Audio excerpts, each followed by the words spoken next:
15. Vamos a casi terminar hoy el capítulo 15.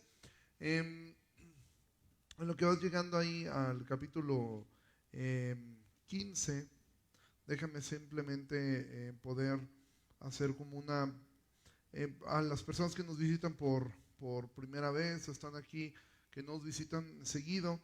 Bueno, nosotros lo que hacemos es estudiar la Biblia texto por texto, tomamos un libro de la Biblia hasta que lo terminamos, vamos en el orden en que está escrito, no nos brincamos ningún versículo, sino que vamos viendo cada uno de los versículos hasta que lo terminamos. Y ahora estamos aquí en el capítulo 15 del libro de los Hechos. Solamente un último aviso, esto olvidé, lo mencionamos hace rato, que estemos orando también por la vida de Dan y de Lore, que la semana que entra ellos estarán predicando en Cardel, muy probablemente en Veracruz. Lore estará enseñando a un grupo de mujeres y Dan estará predicando con un grupo de hombres. Bueno, ¿en qué nos quedamos la vez pasada? Bueno, la iglesia está enfrentando un problema de tipo doctrinal. Tú recordarás, están enfrentando un problema debido a un grupo de judíos que habían entendido o habían creído en Jesús que era como un Mesías, pero que ellos estaban pidiendo que todas las personas que querían ser cristianas debían circuncidarse y debían guardar la ley de Moisés. Entonces esto llega hasta Antioquía, que es donde estaba Pablo y Bernabé, y ellos comienzan a tener una discusión, así lo dice la Biblia, al grado que esta discusión lleva a enviarlos a ellos hacia Jerusalén, para que en Jerusalén se resuelva. Ahora aquí surgen algunas preguntas, y es esto: Pablo, una de las luchas con las que siempre tuvo fue esta, que la gente le costaba reconocer su apostolado. Si realmente si ellos hubieran reconocido que el que tenían enfrente era un apóstol, bastaba con que Pablo dijera: yo creo que así es el asunto. Ahora, actualmente no existen apóstoles, ¿sí? O sea, nadie se puede poner ese título y decir, yo soy apóstol y así son las cosas. No, pero en este tiempo había una autoridad apostólica sobre únicamente 12 personas, 13 personas con Pablo. Bueno, 12 porque para este momento había muerto ya Jacobo. Sin embargo, ellos no reconocían esto y es necesario enviarlos hasta Jerusalén, donde por cierto tampoco reconocen mucho la autoridad apostólica de Pablo de inicio, ¿sí? Entonces llegan ellos a Jerusalén y tú recordarás que lo que ocurre, había un grupo también de fariseos que habían creído en el cristianismo, pero que ellos seguían insistiendo en que era necesario hacerse judío, es decir, circuncidarse. Voy a explicar brevemente qué es la circuncisión. A veces yo obvio o obviamos que todo el mundo entiende qué es eso de la circuncisión. Es una pequeña operación que se tiene que hacer sobre el hombre donde se quita el prepucio, ¿sí? Del órgano reproductor masculino.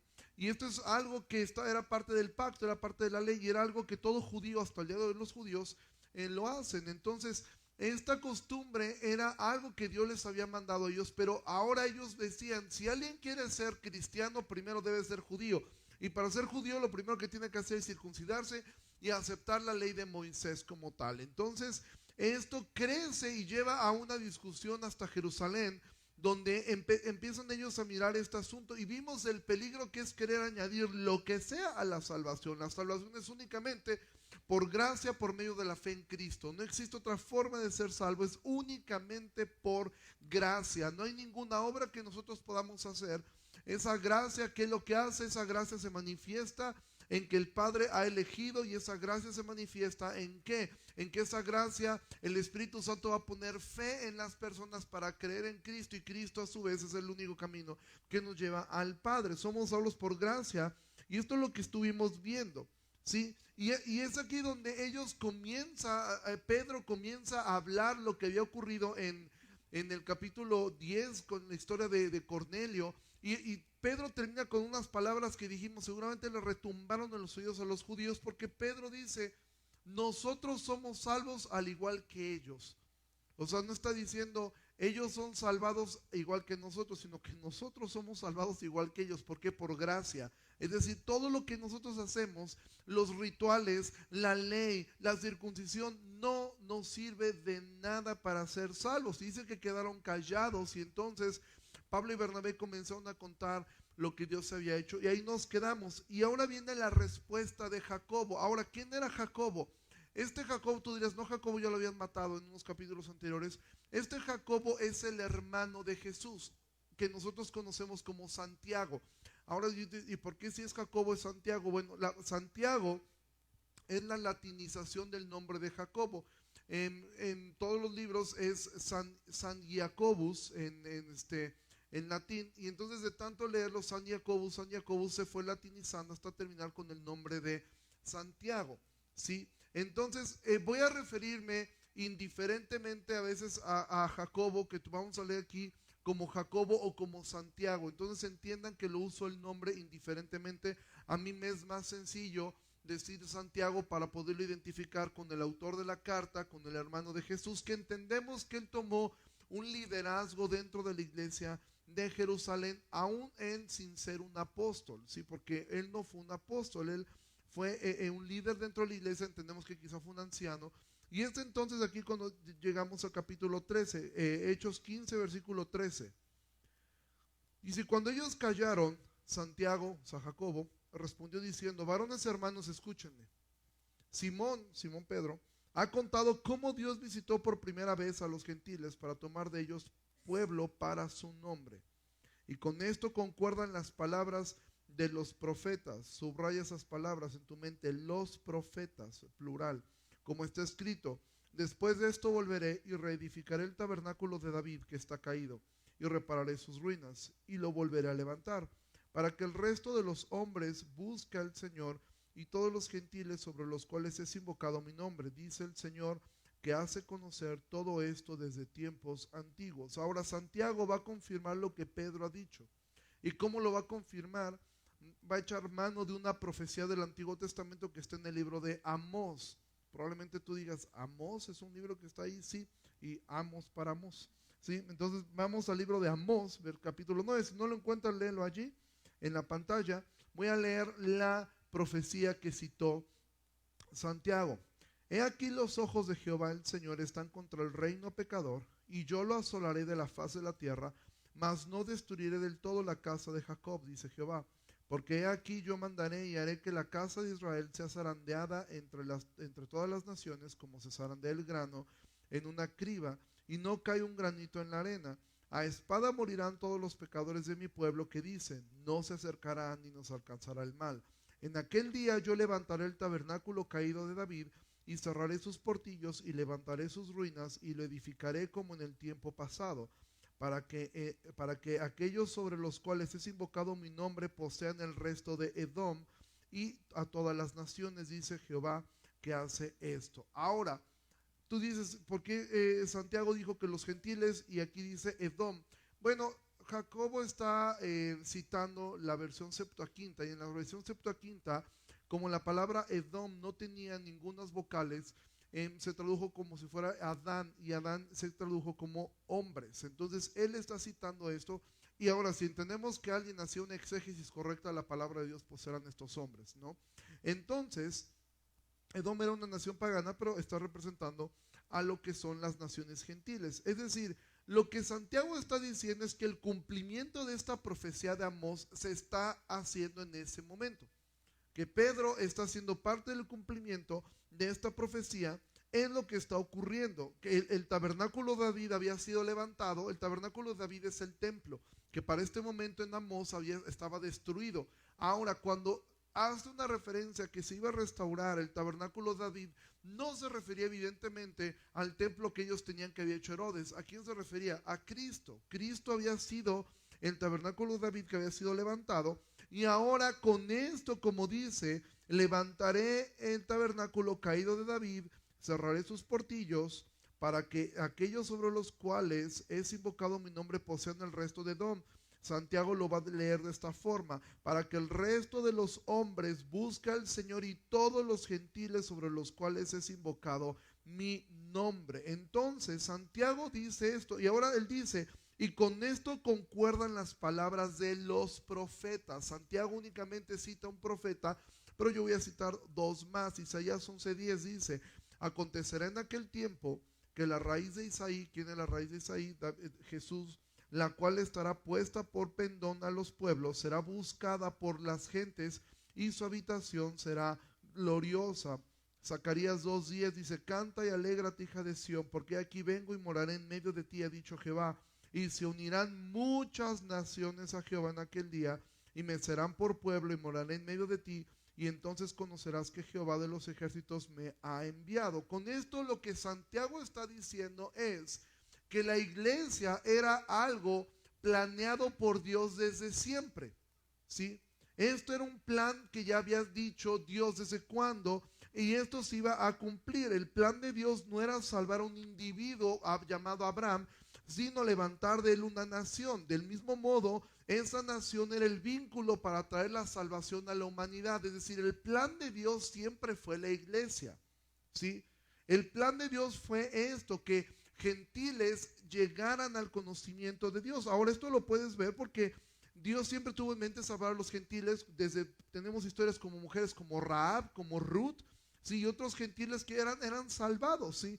Santiago lo que está quitando es este sentido de exclusividad que sentían los judíos, de pensar que ellos eran los únicos que podían ser salvos. Y él estaba diciendo, esto está llevando el plan de Dios, ¿sí? Las promesas que estaban allí dadas estaban siendo cumplidas. Ahora, para quienes somos premileniales, nosotros creemos que esto tampoco implica que lo que Dios ha hecho o ha prometido sobre Israel no se cumplirá. ¿Por qué? Porque hay un principio que es para mí muy sencillo de mirar. Israel es el pueblo de Dios, y a su vez ahora los que han creído en él, los judíos que creen en él, son parte de la iglesia.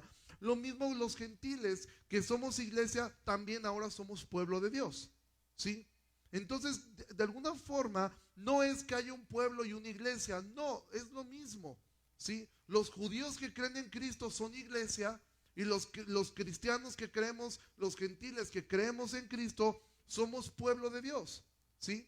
Eso tú lo puedes ver más claramente en Romanos, pero no me voy a meter en esto. Ahora, el punto es el problema del legalismo que tenían los judíos es que ellos creían que por ser ellos los que recibieron la ley, ellos tenían la exclusividad de la salvación. Y Santiago está derribando completamente esto, está quitando esta idea de que ellos eran salvos por haber hecho algo. Y aquí viene una pregunta que yo quiero hacerte a ti. Si el día del juicio Dios te preguntara y te hiciera esta pregunta y te dijera, ¿por qué debo dejarte entrar a mi cielo? ¿Por qué razón debo dejarte entrar a mi reino? ¿Cuál sería tu respuesta? Piensa en tu respuesta. Bueno, si tu respuesta fuera algo como esto, porque repetí una oración, o porque serví en la iglesia, o porque me arrepentí de mis pecados. Bueno, cualquier cosa que quieras decir que no sea una respuesta como esta, porque por tu gracia, tu espíritu puso en mí fe en Cristo y pude poner toda mi confianza en que solo Él podía salvarme. Si tu respuesta le agrega cualquier cosa a esto, lo más seguro es que tú vas a terminar en el infierno, ¿sí? Aunque tú presumas que tú te arrepentiste, ¿sí? El arrepentimiento no te lleva al cielo. Lo que te lleva al cielo es la gracia. Es la fe que el Espíritu Santo puso en ti en Cristo. La capacidad que el Espíritu Santo puso en ti de creer el Evangelio. Eso es nada. Entonces los judíos creían que ellos eran especiales por guardar las obras de la ley, pero no entendían que la ley fue dada simplemente para demostrar que nadie podía cumplir la ley. Recuerda tú que en Gálatas está escrito en el contexto de lo que sucedió acá, de este problema. Entonces en Gálatas 1, Pablo dice, estoy maravillado de que tan pronto se hayan alejado del que los llamó por la gracia de Cristo para seguir un evangelio diferente. No que haya otros, sino que hay algunos que los perturban, es decir, este grupo de judaizantes, y quieren pervertir el evangelio de Cristo. Mas si aún nosotros, un ángel del cielo, les anunciara otro evangelio diferente al que les hemos anunciado, sea maldito. Eso significa la palabra anatema, ¿sí? Pablo está diciendo, ahora, ¿quiénes son los Gálatas? ¿Te recuerdas todas las ciudades que hemos estado hablando que visitó Pablo en este primer viaje misionero? Derbe, Listra, estas ciudades, todas estas ciudades estaban dentro de la región de Galacia. Es hacia ellos a quienes está dirigido. Ahora, quiero que imagines esto. Imagina que en este momento llegara alguien del hotel y nos dijera, recibieron una carta. ¿Quién escribió esa carta? Esta carta la escribió el apóstol Pablo. Entonces yo, oye, wow. Ahora te voy a decir cómo recibían las iglesias las cartas de Pablo o de cualquiera de ellos. Ellos recibían la carta y la leían públicamente. No se valía de que primero la leía el pastor por si algo no le gustaba. No, se leía públicamente y todos escuchaban de primera vez todo lo que se leía. Ahora quiero leerte en la nueva traducción viviente, ¿sí? Este texto. Porque la nueva traducción viviente hace una traducción de una palabra un poco mejor que la Reina Valera. Sin embargo, creo que por pudor tampoco ponen la palabra más exacta. Imagina que esta carta fuera dirigida a nosotros. Voy a cambiar la palabra Gálatas, de Gálatas 3, versículo 1, por jalapeños. Y Pablo nos escribe, hay jalapeños tontos. La palabra aquí más correcta sería estúpidos. ¿Sí? ¿Quién los ha hechizado? Pues el significado de la muerte de Jesucristo se les explicó con tanta claridad como si lo hubieran visto morir en la cruz. Déjenme hacerles una pregunta. ¿Recibieron el Espíritu Santo por obedecer la ley? No. ¿Recibieron el Espíritu porque creyeron en el mensaje que escucharon acerca de Cristo? ¿Será posible que sean tan tontos? Después de haber comenzado su nueva vida en el Espíritu, ¿por qué ahora tratan de ser perfectos mediante sus propios esfuerzos? Mira, querer añadir algo a la salvación es necio. Querer decir, condicionar la salvación de una persona porque haga algo, porque o lo deje de hacer, es algo tonto, es algo absurdo. No hay nada que tú puedas hacer para ser salvo creer en Cristo. Y esa es una obra solamente que el Espíritu Santo puede hacer en tu vida. Entonces no hay nada que nosotros podamos hacer. Eso lo estuvimos viendo desde la semana pasada. Sin embargo, aquí viene el meollo del asunto. Lo que sigue diciendo Santiago, versículo 19.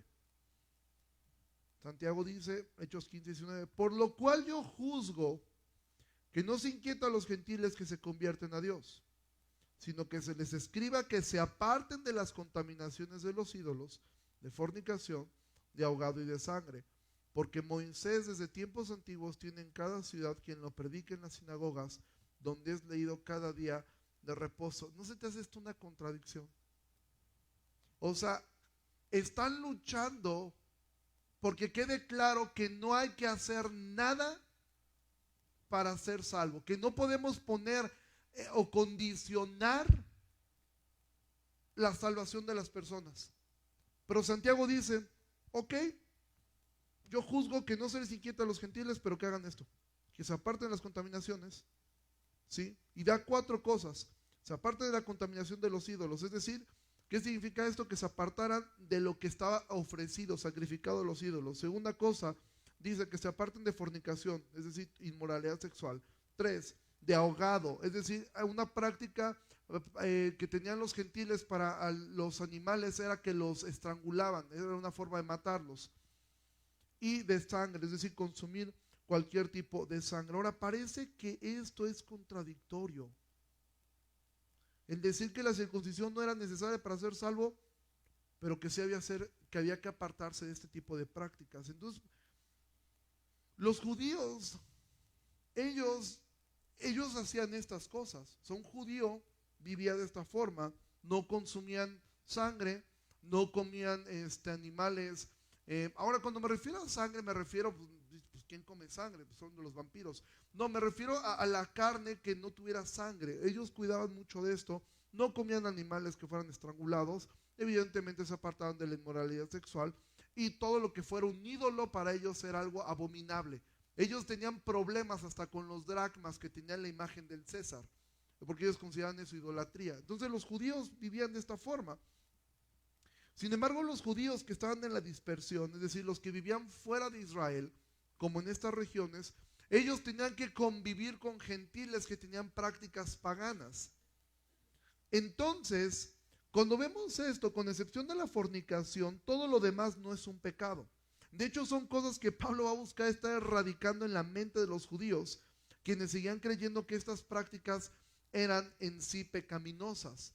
Pero tú te preguntas, o por lo menos yo me pregunté cuando leí el texto, ¿por qué razón no solamente dijo Santiago, déjenlos en paz? No tienen que circuncidarse, la salvación es únicamente por gracia, por medio de la fe en Cristo, se acabó la discusión. Es más, ni siquiera toca el tema de la circuncisión, que fue lo que lo reunió allí, sino que dice, ok, hagan estas 4 cosas.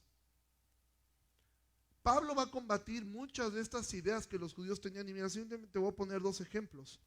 En Corintios 10:25, ahí venlo en la pantalla, Pablo va a decir esto: de todo lo que se vende en la carnicería coman, sin preguntar nada por motivos de conciencia, porque del Señor es la tierra y su plenitud.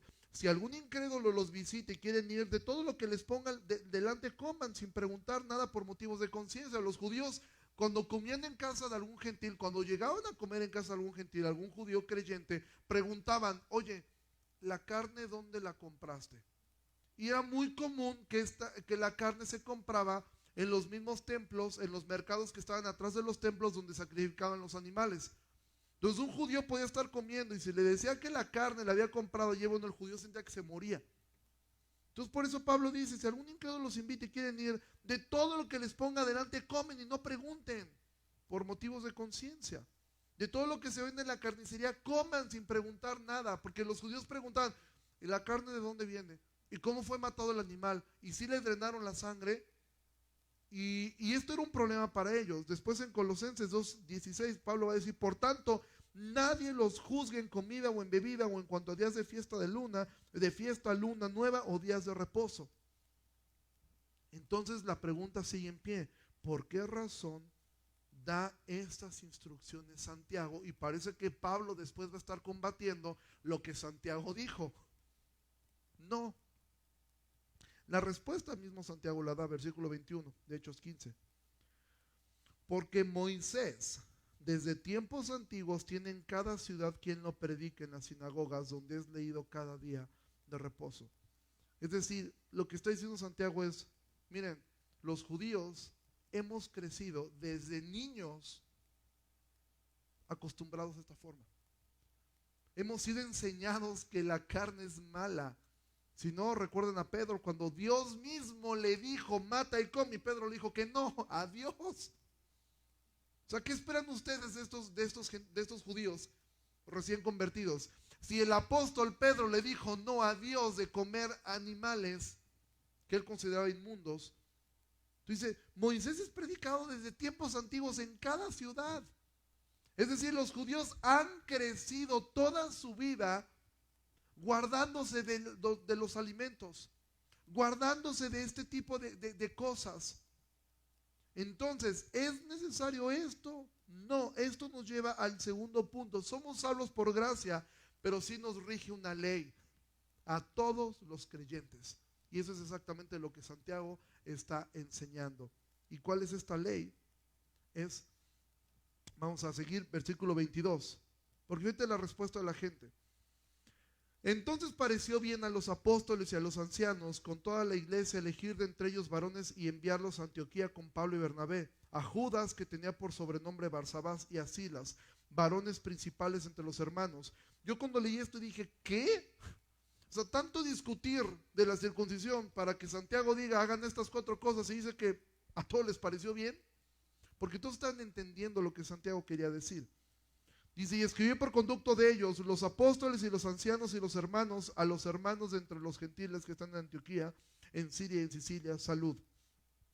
Por cuanto hemos oído que algunos han salido de nosotros, a los cuales no dimos orden, por cierto, les han inquietado con palabras, perturbando sus almas, mandando circuncidarse y guardar la ley. Nos ha parecido bien, habiendo llegado a un acuerdo, elegir varones y enviarlos a ustedes con nuestros amados Bernabé y Pablo, hombres que han expuesto su vida por el nombre de nuestro Señor Jesucristo. Así que enviamos a Judas y a Silas, los cuales también de palabra les harán saber lo mismo, porque ha parecido bien al Espíritu Santo y a nosotros. Nota esto, ha parecido bien al Espíritu Santo. Esto no fue una idea de Santiago, fue una instrucción del Espíritu Santo. No imponerlos ninguna carga más que estas cosas necesarias, que se abstengan de lo sacrificado a ídolos, de sangre, de ahogado y de fornicación, de las cuales cosas si se guardan, bien harán, pásenla bien. O sea, ahí nos vemos. En ningún momento Santiago hace ver que el guardar estas instrucciones son fundamentales para ser salvos. Estas 4 reglas son conocidas como los decretos apostólicos y concluyen con esto: si las guardan, bien harán o harán bien. Con el hecho de acatarlas no se debe pensar que los cristianos gentiles con esto alcanzan salvación. No, Santiago está diciendo, si hacen esto que estoy diciendo, hacen bien. Tampoco es algo que si no lo hacen se van a ir al infierno. No, está diciendo, si hacen esto van a hacer bien. Ahora, somos salvos por gracia, no hay que agregar nada a eso. Pero siempre hay una ley que cumplir. Aún en el huerto del Edén había una ley que cumplir. Había una instrucción, una sola. ¿Cuál era? No comas del árbol. De un árbol que había allí, no podían comer de un árbol. Y Dios les dijo, de ese árbol no pueden comer. Es decir, Dios siempre ha dejado una instrucción que obedecer. Y en el caso del cristianismo, tenemos una ley que seguir todos nosotros. No que nos hace salvos, pero que da evidencia de que lo somos. ¿Y cuál es esa única ley? Gálatas 6:2. Estoy yendo a Gálatas porque, repito, Gálatas está escrito en el contexto de lo que ocurrió en este concilio. Gálatas 6:2 dice, sobrelleven los unos las cargas de los otros y cumplan así la ley de Cristo. Entonces Pablo está diciendo, hay una ley que hay que cumplir, que es la ley de Cristo. Ahora, ¿cuál es esta ley? ¿Cuál es esta ley? Recuerda que Gálatas está escrito para combatir el falso evangelio que se había levantado por este grupo de judaizantes. Bueno, para entender cuál es la ley de Cristo tenemos que ir a Juan capítulo 13. Hoy sí estamos viendo muchos textos de la Biblia, era necesario, no había otra forma. Generalmente no ocupo tantos textos, pero esta vez sí lo vi necesario. Juan capítulo 13 dice Jesús, 13 versículo 34.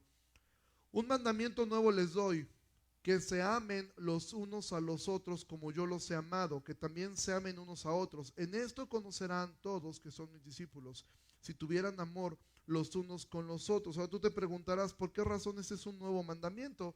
Si esto es lo que ya estaba escrito, amarás al Señor tu Dios y a tu prójimo como ¿qué? Como a ti mismo. Y Jesús es lo que está diciendo.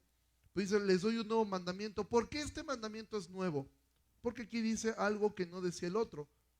El otro decía, ama a tu prójimo como a ti mismo, pero Jesús dice, que se amen unos a otros como yo los he amado. Y eso sí era nuevo. Jesús les dice, no vas a amarte solamente como a ti mismo, vas a amar a tu prójimo como yo te he amado. Y en esto van a conocer que son mis discípulos, en que tienen amor los unos con los otros. Santiago nos da estas instrucciones para el bien de la salvación, sino para el bien de la comunidad. ¿Sí? Había que guardar una instrucción, no para agregar o alcanzar salvación, sino para el bien de la comunidad. La comunidad de la iglesia funciona en medida que el amor entre nosotros funciona. ¿Sí? Pablo mismo lo va a decir cada que menciona el tema de comer carne. Tú te has visto que en las cartas en Gálatas, en Romanos, en Corintios, es un tema seguido lo de la carne y de que no comeré carne y tal, tal y tal, porque este era un problema y esto era seguir parte de las instrucciones que Santiago había dado. O sea, estas 4 instrucciones que Santiago dio fueron ciertas y fueron acatadas, ¿sí?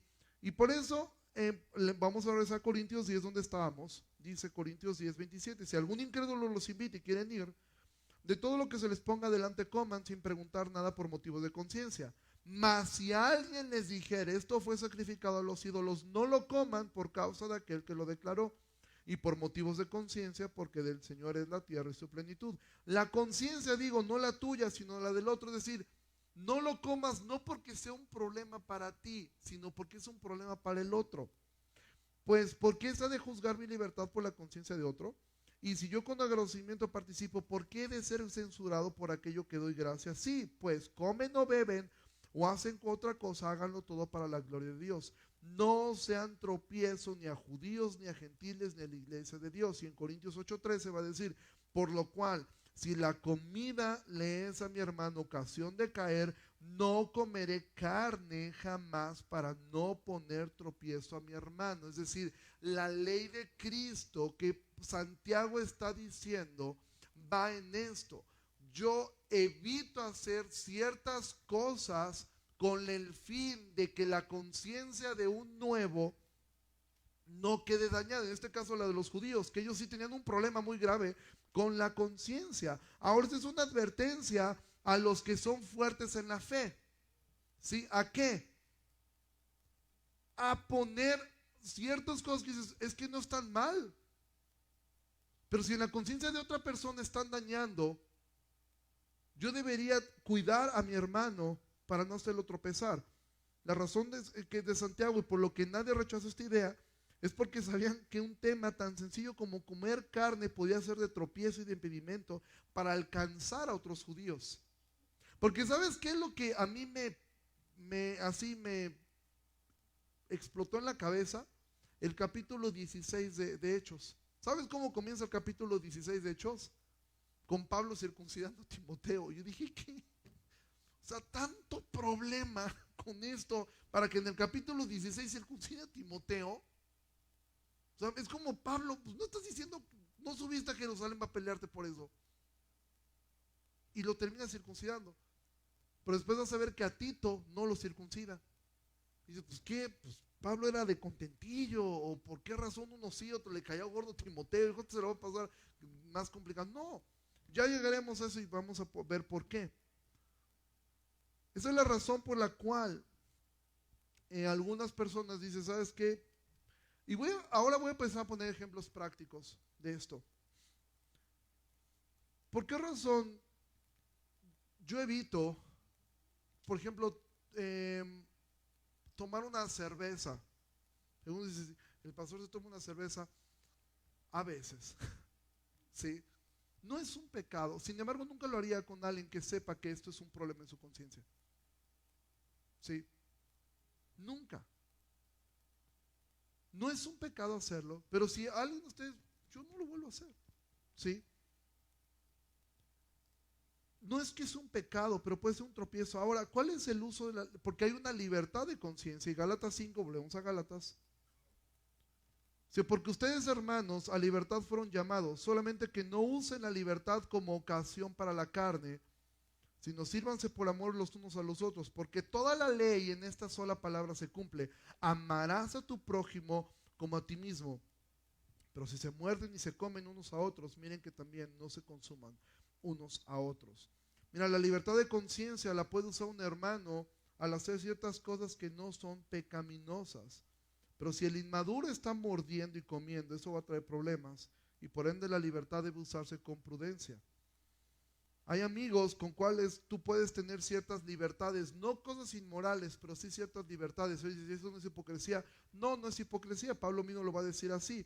Corintios 9:20, me he hecho con los judíos como judío para ganar a los judíos, a los que están sujetos a la ley, aunque yo no estoy sujeto a la ley, como sujeto a la ley para ganar a los que están sujetos a la ley, a los que están sin ley, como si yo estuviera sin ley, no estando yo sin ley de Dios, sino bajo la ley de Cristo, es decir, el amor, para ganar a los que no, para ganar a los que están sin ley. Ahora, ¿dónde aplica esto? ¿Sí? Bueno, en cuestiones de, si tú vas con una persona, por ejemplo, ahora mismo, un familiar mío, muy cercano, ha tomado pues una forma de comer prácticamente vegana, por motivos realmente de conciencia. Yo un inicio me daba unos agarrones increíbles con esta persona, pues porque evidentemente yo no soy vegano, ¿verdad? Puedo ser todo menos vegano, ¿sí? Sin embargo, como con ella, he aprendido que, bueno, si esto ya le provoca un problema y yo quiero ganarla nuevamente para ciertas cosas, para el Señor, voy y lo hago. Cuestiones de si es lícito bailar o no bailar, yo no voy a entrar en ese debate. Lo que voy a entrar es, si a alguien le afecta en su conciencia, no lo hagas. Si te invitan a una iglesia que visten de cierta manera, no les impongas, es que el velo no tiene nada que... Si tú eres una mujer, ponte el velo si haces iglesia, ponte una falda larga y sé feliz ese día en la iglesia.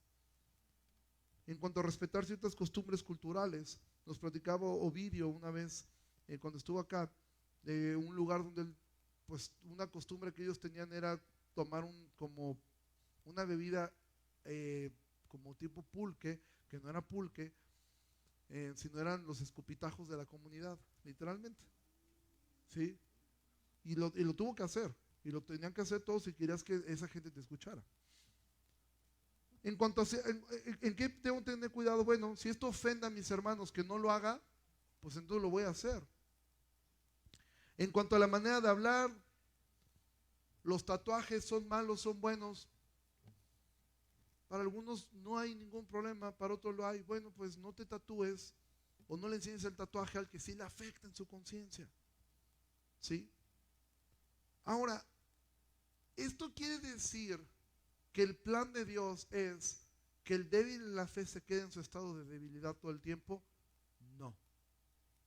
Porque ellos eran judíos y comían carne.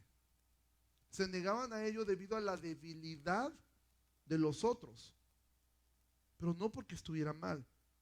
Sin embargo, aquí hay una advertencia a los débiles en la fe, dice Romanos 14:1. Reciban al débil en la fe, pero no para contender sobre opiniones. Es decir, ok, él tiene su forma de pensar, para él todo está mal, esto está mal, cierta ropa está mal. Bueno, si estoy ganándolo para Cristo, pues no voy a contender sobre estas cosas, porque uno cree que se ha de comer de todo, otro que es débil come legumbres. El que come no menosprecia al que no come, es decir, el fuerte en la fe no diga, este es un inmaduro. Y el que no come no juzgue al que come, porque para Dios le ha recibido. ¿Tú quién eres que juzgas al criado ajeno? Para su propio Señor está en pie o cae, pero está firme porque poderoso es el Señor para hacerle estar firme. La idea no era mantener a los judíos en su debilidad de conciencia, sino llevarlos a la madurez que los apóstoles habían alcanzado. La idea es crecer y no que nos quedemos atrapados en una inmadurez. Ahora, ¿en dónde no aplica esto? Porque esto puede ser una herramienta. ¿Han visto el meme de Bob Esponja? Que dice la vieja confiable, que abra así. Esto puede ser un elemento para decir, pues ya sé cómo le hago para que el otro haga lo que yo quiera. Es que me afecta en mi conciencia. Sí, a mí me afecta eso que ¿Dónde no aplica esto? En la Biblia nunca va a ordenar alejarte de familiares o de personas por cuidar la conciencia de otro. De hecho, Jesús era juzgado por juntarse con personas que ellos decían, ¿cómo te juntas con prostitutas? ¿Sí? Pedro, según algunos comentaristas, ellos dicen que la razón por la cual se alejaba de los judíos, perdón, de los gentiles cuando llegaban los judíos, era para no afectar la conciencia de los judíos. Y Pablo lo reprende públicamente por portarse como un hipócrita. Entonces, ¿a dónde voy con esto? Tú que eres un débil en la fe puedes afectar tremendamente a otra persona. De hecho, hoy, providencialmente, hoy en este lugar, estaba platicando y le pedí permiso para poder usar como ilustración su historia, porque sin él saber lo que iba a predicar yo, empezó a contarnos un parte de su historia y su testimonio. De él, por su trabajo, la iglesia donde él está lo juzgó de tal forma que actualmente su esposa no quiere ir a la iglesia por algo que es lícito, pero que para muchos sí fue un motivo de conciencia. Entonces, si tú eres débil en la fe, cuida de la forma como señalas ciertas cosas, porque puedes afectar mucho. Personas que te dicen, no le hables a cierto familiar porque es que no le hables a esta persona porque es que tu tío está enojado con él y mira, no hay que afectar su conciencia. Pedirle a un cónyuge que no puedes ir a ver a tus padres, ¿sí? A tu cónyuge le dices, es que no, porque a mí me afecta cómo habla tu papá, a mí me afecta cómo habla tu mamá. Bueno, no vayas tú, pero deja que tu esposo o tu esposa vaya. Pedirle a un padre o una madre no ver a su hijo, eso no, aunque le afecta la conciencia al otro. Evitar predicarle a una persona que dañó a alguien más, es que me afecta la conciencia eso no. Negarle la entrada a la iglesia a alguna persona que le hizo daño a algún miembro en otro tiempo, tampoco es un motivo de conciencia. O sea, alguien puede decir, es que esa persona a mí en otro tiempo me hizo algo horrible y yo no quiero que esa persona venga a la iglesia porque me afecta la conciencia. Bueno, madura, crece y perdona. Eso fue lo que pasó con Pablo. ¿Tú imaginas lo que le causaba a la gente cuando veían a Saulo? Sabiendo que él había matado, había encerrado a familiares, y algunos pueden haber objetado, es que a mí me afecta que esté Saulo aquí, de hecho por eso se alejaban de él. ¿Y qué hizo Bernabé? Lo tomó aparte. Entonces jamás va a aplicar esto, porque ¿dónde brilla más el amor de Cristo? ¿En el perdón o en la distancia? Entonces, a excepción de pecado, cuando es realmente pecado, nosotros no podemos dejar ciertas personas. Esta persona me hizo daño. Si son creyentes ambos, tú tienes que pensar en esto: van a convivir en el cielo eternamente. Si no perdonas, es probable que tú no llegues. Entonces sí, apliquen ciertas cosas, pero no es como algo con lo cual tú puedes manipular la situación a tu favor. Porque la advertencia de Pablo no fue escrito esto para mantener a los judíos en su estado de que no quiero comer carne, sino que crecieran. Y de hecho dice: tú que eres fuerte, no menosprecies al que no come, pero el que no come no juzgue al que come. Y dice Pablo: ¿tú quién eres que juzgas al criado ajeno? Para su propio Señor está en pie o cae, pero estará firme, porque poderoso es el Señor para hacerle estar firme. Entonces, ¿cómo termina esto de Hechos 15, versículo 30? Así pues, los que fueron enviados descendieron a Antioquía, y reuniendo a la congregación entregaron la carta, y habiendo leído la cual, se regocijaron por la consolación. Y Judas y Silas, como ellos también eran profetas, consolaron y confirmaron a los hermanos con abundancia de palabras. Y pasando algún tiempo allí, fueron despedidos en paz por los hermanos, para volver a aquellos que los habían enviado. Mas a Silas le pareció bien el quedarse allí. Y Pablo y Bernabé continuaron en Antioquía, enseñando la palabra del Señor y anunciando el evangelio con otros muchos. Entonces, ¿te das cuenta que el tema de la circuncisión jamás lo tocaron? Nunca. Ese fue el tema que los reunió, pero Santiago los lleva a la raíz del problema y por ende la solución. ¿Cuál era? Ámense. Ámense. Si vamos a cumplir una ley, va a ser la ley de Cristo. Y la ley de Cristo es: ama como Cristo te amó. Jesús dijo: no hay mayor amor que este, que aquel que ponga la vida por sus amigos. Ahora, eso no significa, ¿qué significa poner la vida por alguien? Si no es poner el pecho entre las balas por esa persona. Eso lo puede hacer un bombero, eso lo puede hacer un policía, eso lo hace una persona, un guardaespaldas. ¿Qué significa eso?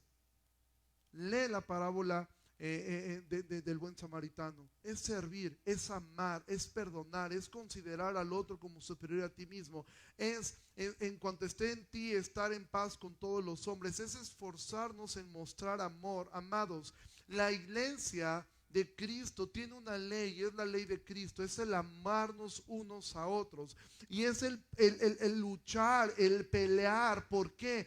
Porque esto, mira, algo que te digo, yo soy músico, y algo que es muy común entre los músicos es esta lucha eterna en decir: oye, ¿dónde puedo trabajar y dónde no puedo trabajar? ¿Por qué razón? Porque si trabajo en un café cantando canciones, obviamente no van a estar cantando una canción de Maluma, pero si dices: estoy cantando música que es sana, pero es que hay personas que eso les afecta terriblemente. ¿Cómo es posible que estás entreteniendo a los impíos? ¿Sí? ¿Qué quieres que haga? Es su trabajo. Ahora, yo conozco músicos que han dicho: ok, lo dejo de hacer. Pero te digo algo: va a ser muy complicada la vida. Ahora, ¿está mal estudiar arte? No, pero es difícil ser un artista cristiano. ¿Sí? Así como en muchas otras áreas.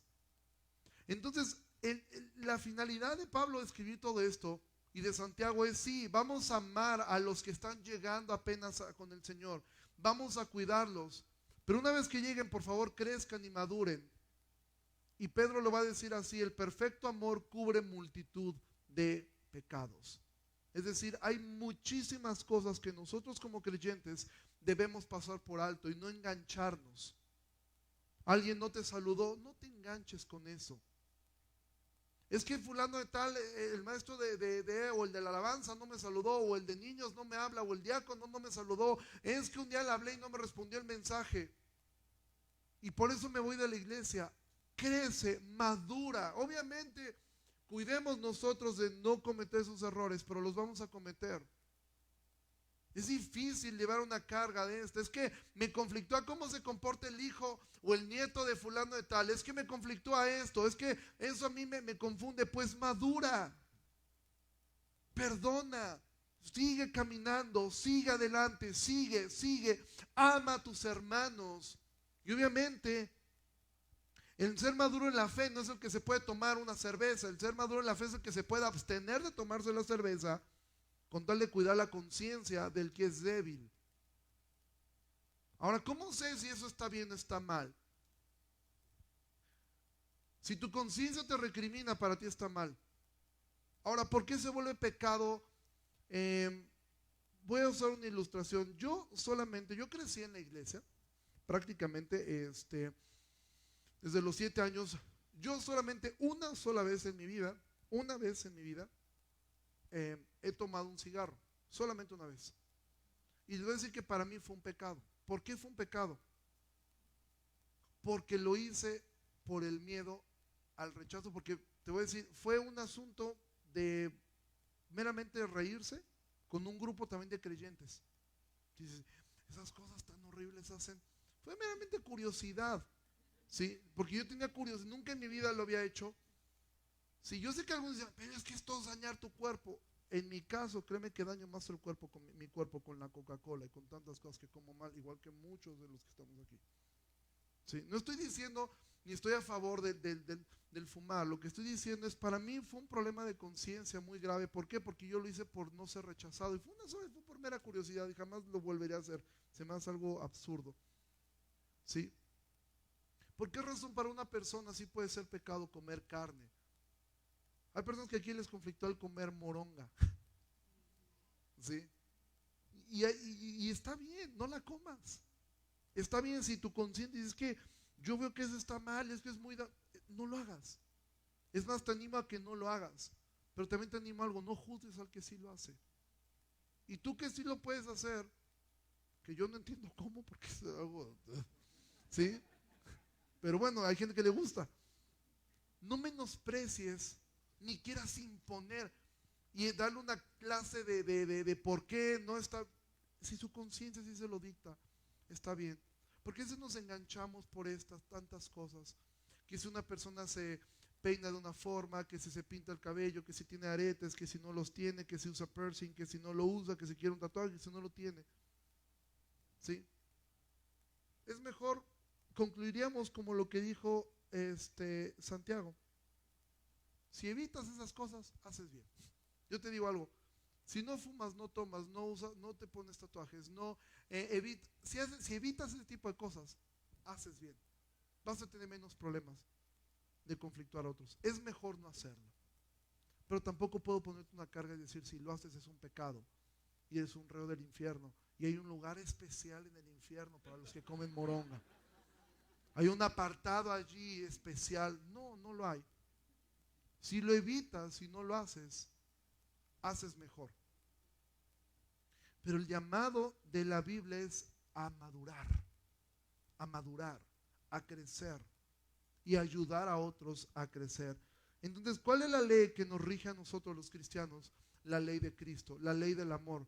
No nos salva, porque la iglesia de Jerusalén envía un equipo de personas, dice, fíjate lo que dice que fueron a hacer Judas y Silas.